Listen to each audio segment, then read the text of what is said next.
Customs and Border Patrol boarding an Amtrak Empire Builder train in Havre, North Dakota, interrogating a local judge, a state judge, asking if he's a citizen. He said if his skin had been darker, they didn't demand that he show documentation because he identified himself and his English was good. He thought if his skin was darker, they would have gone after him. This is amazing. I mean, this story is going viral right now. Donald Trump saying that the Supreme Court has caved to the radical left. This is what he posted this morning on his Nazi-infested social media site. He said, "I'm doing what I was elected to do, remove criminals from our country, but the courts don't seem to want me to do that." He said, "The U.S.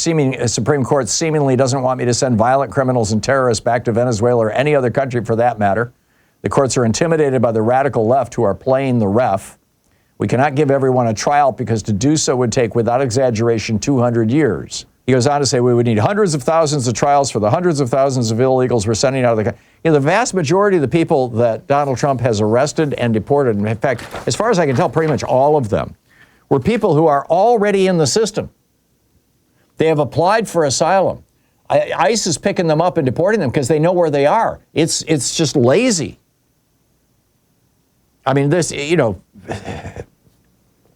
anyway, here we go. There's another one. Mr. Edison David Quantero Chacon.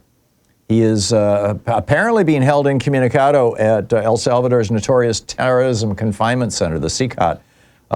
This is his story.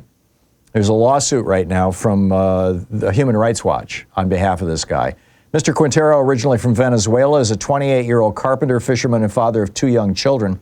He turned himself into immigration officers when he came to the U.S. border in 2024.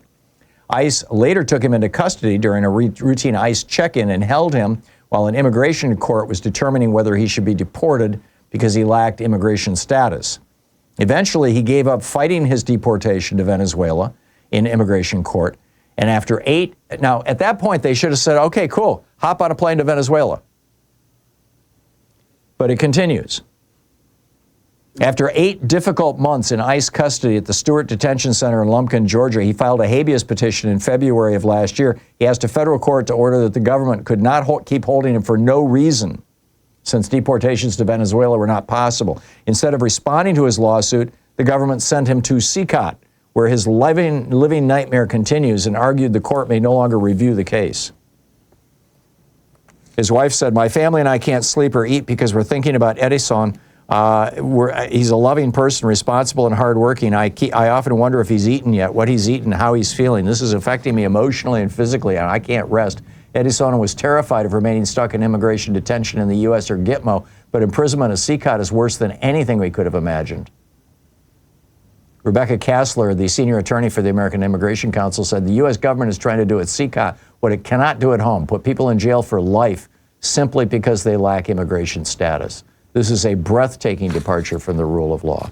When did coming into the United States without documentation, without legal permission, which, by the way, is a misdemeanor, it's the equivalent of speeding or running a traffic light.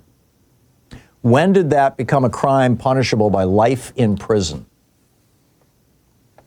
Here's another one. Kremlin Marrero and her went for her routine ICE checkup.